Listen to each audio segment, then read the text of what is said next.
Ini cerita kiriman penonton kita, nama disamarkan atas permintaan pengirim. Namaku Aldi. Aku baru pindah ke rumah lama peninggalan kakak di pinggiran kota bersama istri dan anakku, Naya, yang baru berusia 6 tahun. Rumahnya besar, klasik, dan agak suram, banyak debu, perabot tua, dan satu tempat yang langsung bikin aku merinding sejak pertama kali datang, loteng. Lotannya kecil, pintunya tersembunyi di plafon lorong lantai 2. Awalnya aku pikir nggak penting, tapi seminggu setelah kami tinggal, Naya mulai berubah. Dia mulai bicara sendiri, kadang ketawa kecil, kadang bisik-bisik di pojokan kamarnya. Ketika kutanya, dia cuma jawab, "Aku lagi main sama kakak di atas." Aku dan istriku mengira itu cuma teman imajiner, tapi suatu malam, aku dengar bunyi langkah kaki dari atas plafon. Langkah kecil, berlari, bolak-balik. Padahal kami cuma bertiga. Aku coba abaikan, tapi gangguan makin sering. Mainan Naya berpindah tempat sendiri. Lampu sering kedip-kedip kalau dia mulai bicara dengan temannya. Akhirnya, aku nekat buka loteng. Dengan tangga lipat berdebu, aku naik. Begitu pintunya dibuka, bau lembab dan dingin langsung menyergap.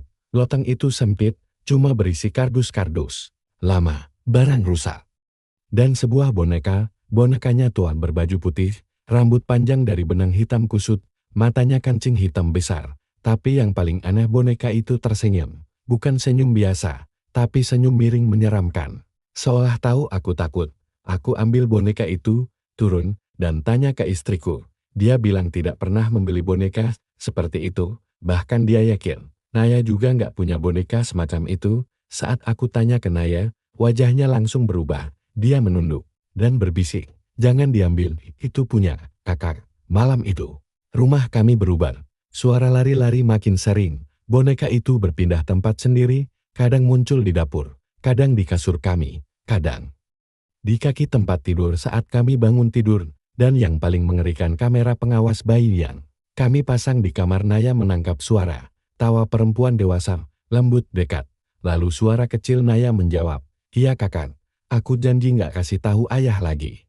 Setelah kejadian di malam itu, aku tak bisa lagi anggap enteng. Aku mulai mencari tahu tentang rumah ini. Ternyata, rumah ini dulu bukan milik kakakku, tapi dibeli dari keluarga yang kehilangan anak perempuan mereka secara misterius. Anak itu namanya Ayu, umur 7 tahun, menghilang di malam hari, dan satu-satunya petunjuk adalah jejak kaki kecil menuju loteng, tapi tak ada yang pernah menemukannya. Polisi bilang dia mungkin kabur, tapi semua orang tahu dia hilang di dalam rumah.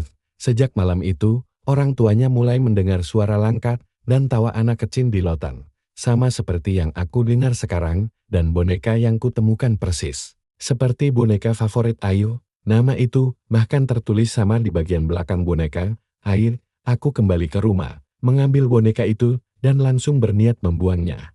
Tapi saat aku buka pintu depan untuk membakar bonekanya, Naya tiba-tiba muncul. Wajahnya kosong, matanya seperti bukan miliknya sendiri. Lalu dia berkata pelan, "Kalau ayah buang kakak, Naya ikut pergi."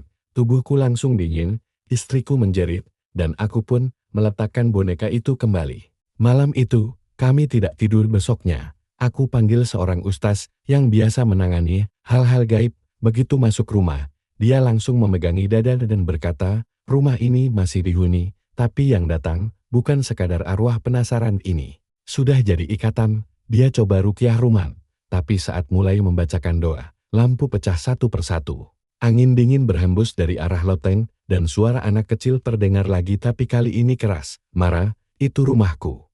Itu ayah baruku. Itu adikku." Tiba-tiba ustaz itu terlempar ke belakang, pingsan. Istriku menjerit, Naya berteriak, dan boneka itu entar. Sejak kapan sudah duduk di tengah ruang tamu, menatap kami, tersenyum. Setelah malam ruqyah gagal itu, kami memutuskan pergi. Gak ada yang bisa menjelaskan secara logis apa yang terjadi, dan kami tak sanggup lagi tinggal di rumah itu. Tapi Naya menolak pergi. Setiap kami ajak keluar, dia mengamuk, menjerit, menendang, mencakar. Katanya, "Kakak bilang kalau aku keluar, ayah sama ibu akan mati di jalan." Kami pikir itu cuma ancaman dari makhluk itu lewat mulut anak kami. Tapi hari itu, saat kami benar-benar kabur, sesuatu terjadi. Mobil kami tiba-tiba mati total tepat di tengah perempatan kosong. Lampu jalan padam, jalan sepi, dan dari jok belakang Terdengar suara Naya, tapi bukan dengan suaranya. Sudah kubilang, jangan tinggalkan rumahku. Istriku menoleh ke belakang dan menjerit histeris. Naya sudah tak ada. Yang duduk di jok itu hanya boneka dengan mata kancing hitam yang kini berdarah. Kami kembali ke rumah itu, malam itu juga tak punya pilihan. Paginya, rumah terlihat tenang, seperti tak pernah terjadi apa-apa, dan Naya sudah ada di kamarnya. Duduk, bermain, tersenyum. Tapi ada yang berbeda, matanya lebih kosong, geraknya lebih lambat. Ketika kutanya, dia hanya menjawab, Naya udah nggak takut lagi. Sekarang kami satu, sudah 2 bulan sejak itu. Kami tetap tinggal di rumah ini. Naya masih bermain dengan boneka itu. Kadang malam-malam dia bicara sendiri, kadang suara 2 anak terdengar dari kamarnya, dan kadang aku lihat 2 bayangan kecil lewat di balik pintu. Padahal cuma ada 1 anak kemarin. Aku naik ke loteng lagi, entah kenapa. Rasanya aku dipanggil. Di sana, di sudut paling gelap, aku menemukan sebuah foto lusuh foto anak kecil.